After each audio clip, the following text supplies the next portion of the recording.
Hi, everybody. As I was presented, my name is Oded, and I'm part of Matnas Interactive Studio.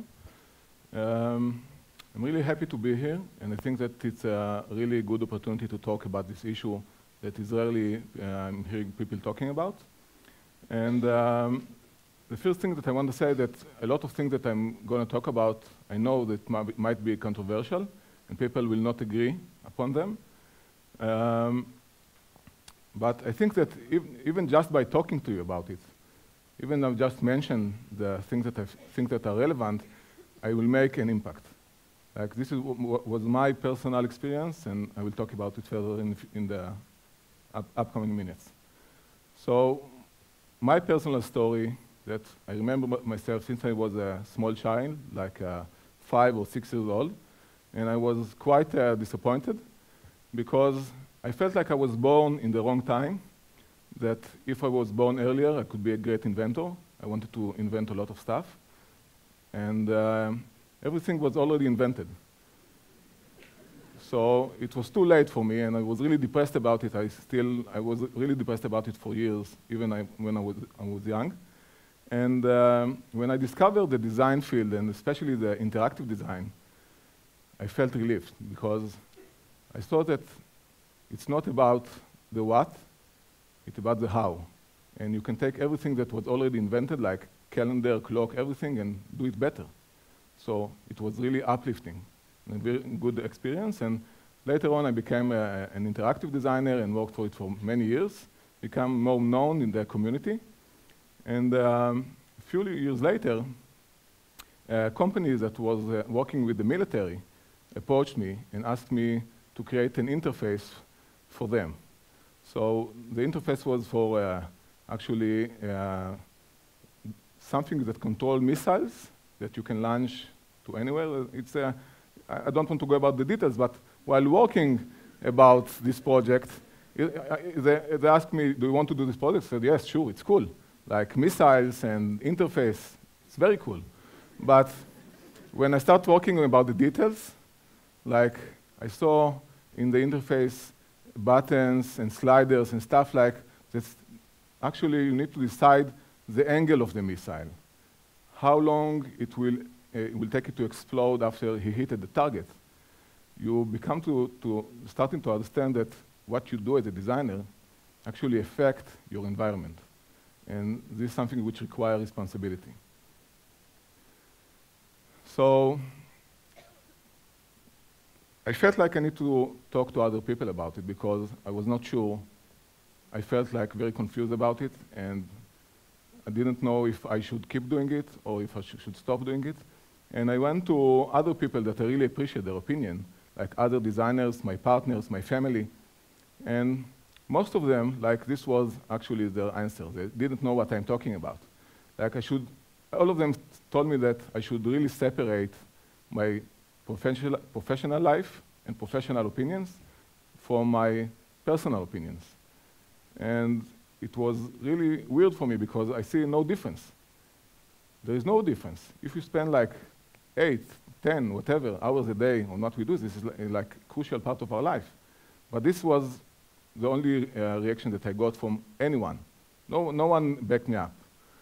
But something interesting happened that a few weeks later, some of the people that, all of the people that I talked to them, and some, actually the designers, came back to me with also the understanding that they have a problem. They will not do any project. They will not take any project. And they got like a specific project they didn't want to do. There was no problem with the money. There was no problem with the people. There was they had time, but they still chose not to do it. So like one of the first slides of the inception, I felt like, do what you want, I already won. Because just by talking about it, I gave you the idea that if you want to not cross the line in the sand, you first need to know that there is a line. And just by understanding that, I feel like I made a difference. So there is a lot of you here, and even if you agree with me, and if you will get angry at me, it's okay. We can talk, we can take it outside. But this is I think this is the most important thing. So why it's important? I think that it's important because design creates world. If you will look around you, everything that you see, nothing is natural. It's all built, designed by designer, by architect, by someone. It's something that we as people, as humanity, we create. So as designers, as user experience designers, it's very, very important to understand that we actually create the world around us. We don't create something that lives within a device and stay there. It actually affects how we interact with the world. The second reason is coming to that to understand what is interactive. When thinking about it, like I had a few answers for it, but my personal answer is interactive is the ability to affect. If you can affect something, it means that it's interactive. So this should be like a very empowering message for you, that by creating interactive experiences and talking about users and communities, this is something that you should always remember, that creating something which interactive is the ability to affect. And you as an interactive designer, or user experience designers, creating the experience and the stuff that actually affected the world that we live in. So to talk about it shortly, I will we'll divide it to two subjects. The first is the what, and the second is the how. So we will begin with the what, and the what is what kind of project we want to take. Like if we want to take any project, or we have like some limitations of what we want to do. So I will start with this work by Jonathan Barnbrook, if you know him. He's one of my favorite graphic designers. And he created this one, is saying, designers stay away from corporations that want you to lie for them. So this is something that I can really relate to. Like I will not do any kind of work, but I will make a change in this kind of message. It doesn't need to be only cooperation. It can be a product or lots of other stuff. So we start from the simple stuff. This is something which is not actually related. It's like Photoshopped, and the Photoshop law in Israel, if you heard about it, that is, it's not allowed to actually create a modification in human body without giving like some kind of alert notification that something was modified in this photo. But this is something which is less clear. Like if you will do some kind of project, a website or an application to a political party, that you feel that if they will win, if you will do your best and you will help them to apply what they want, if they will create a better world or not. So it can be some kind of party for one person and the opposite party for the other. I'm not telling you which is which, just the fact that actually you need to remember. If you will create a service or a product for a company that, or a product that you believe that harm a lot of people. So it can be any company that, not specifically what you might think. And something which I think that you need to, like, is less obvious, is stuff like applications that monitor the amount of time that we breastfeed our babies and how much they ate and how many times a time we did it. Or if we brush our teeth, they actually document every action that we do. And I think that it's creating some kind of obsession into the online world. And it's my point of view, but think about it. So this is a screenshot from the movie WALL-E. So when we look on this screenshot, it looks like fun, something very cartoonish, but look at these people. Like, if this is the world that we want to create, people that are actually limited by the actual actions and can only be connected to their screen, how they affect their life. They can actually barely move without their devices. They're becoming more independent in this way of life. So I will give you a few examples now. I'll talk about the how to do it. But it's only a few examples because I don't have the time to talk about all of them, just to like open your mind and to be specific. So the most like common thing is accessibility. That it's something that is getting like more familiar the more the time goes.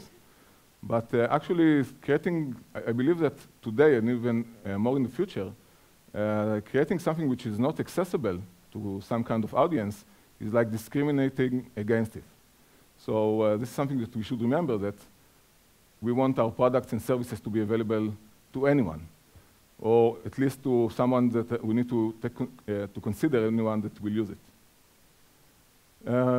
Another example is dark UX or dark patterns. Ronel Moore will talk just after me in greater depth about other kind of perspective of this issue. But this is something that we probably all of you know. It's a download page. You need to download an app. And there is clearly like a deal between the owner of the website and the advertiser. So you can be easily mistaken and click about something that you don't want to do. Like I think the actual button is this one. I'm not sure, I never clicked on it. But there is a lot of much more complicated kind of pages. Another thing is opting in. Like you want to do one kind of action, and the creator of the service or the application actually want you to do something which is totally different. It's not actually related to what you want to do, like this one. Include your download the McAfee antivirus. So for me, it's some kind of scam, because it was clear that I don't want to do it, and for them, I think that if they want to be sure that I know what I'm doing, that there was a better way, but I don't think it's ethical. It's not ethical to mislead the user to do something that he didn't want to do. Privacy. Privacy is a very hot issue, but I believe it will become even hotter the more the time goes. Like in here, we see like someone is searching married people who like prostitutes. So I can actually see who are the people, but it's a private information, clearly. But it's based on a true story. Another example, which is actually very old, but you might know it. There was an app in the App Store on the early days called I'm Rich, I think. And it cost nearly $1,000. And when you open the app, the only thing that it was doing is like you see this screenshot, like a really crappy kind of diamond with a lens flare behind it, and did nothing else. So you can argue about that, okay, it's doing nothing, but it's still a status symbol. But it was not sure, the user could not be sure what this app is doing before. So it was actually using exploiting the user need to discover to actually sell him this app. So it was actually removed by Apple later on, luckily. One more thing is transparency. This is like a screenshot from a specific app that you buy, like you need to pay for the service, but there's actually an auto-renewal. You will pay each and every month until you will stop this yourself. And there is no notification and no alert, and you don't have anything, no way to know. My last example will be about obsession. This is something that we all know. We call them ego boosters. It's something that will keep us engaged into the experience, but we only see like all the interactions, likes, comments, and we're working with startups. Many of them see obsession as a value. How we get the user obsessed. This is something that I hear often. And I don't want to take part creating something that creates obsession within people. I want to create products that affect our world, and even not necessarily creating a better place, but this one I think we can see families, we can see friends sitting together in the same room and actually not interacting with each other, only with their devices.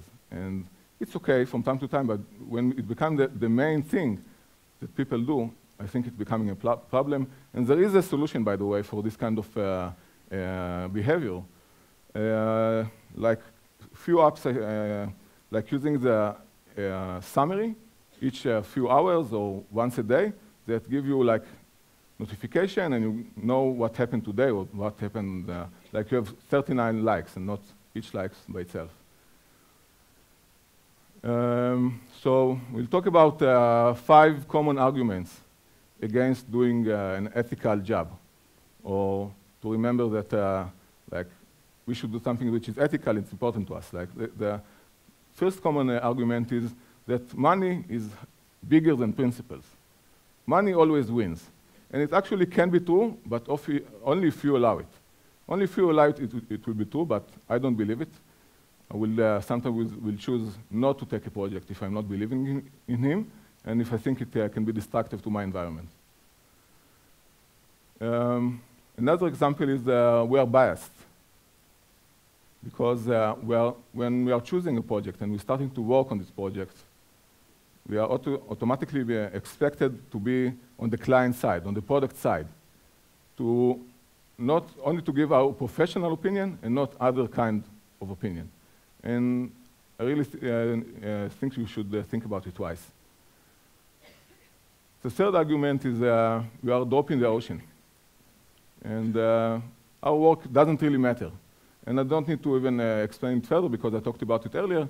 Our work matters. What we do is matter, and we are not a drop in the ocean. The fourth argument is consensus. If it's something which is very big or well-known, a lot of people use it.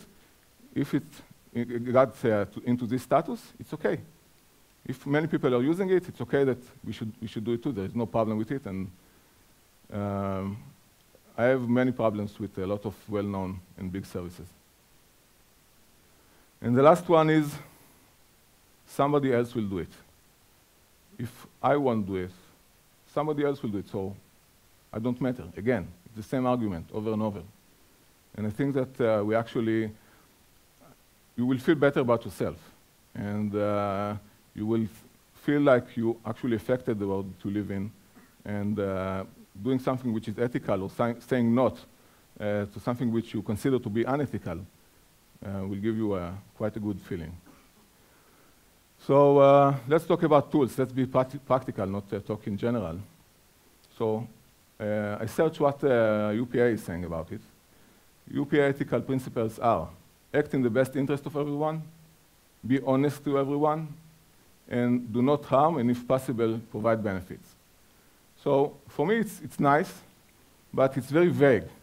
Who is everyone?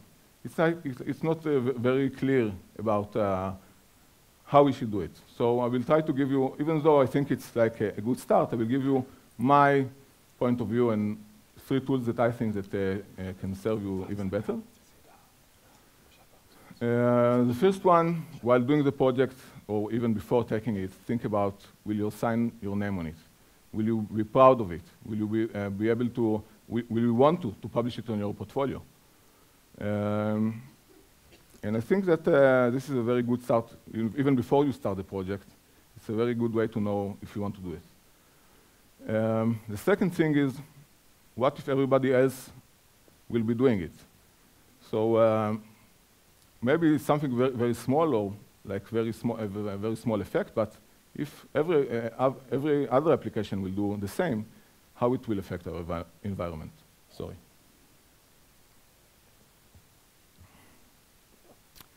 So there are also, in our field of work, there is quite a common saying that saying you are not the user. If you are creating an interface, if you're creating an experience, it's not for you. The users that will use the product are probably different than you. So don't try to put yourself in their shoes. But as a tool, I will truly recommend to disregard this kind of thinking, because you are the user. Try to actually think about you using the same flow that you just created, using this kind of service that you just created. How will you feel about it? So if you feel that it's wrong for you, I think that it should definitely lift up a red flag. And I will finish with a quote for Jurassic Park. I really love this quote. Your scientists were so preoccupied with whether or not they could that they didn't stop to think if they should. And in this case, the designers and the user experience designers are the scientists. Thank you for your time. Whoa.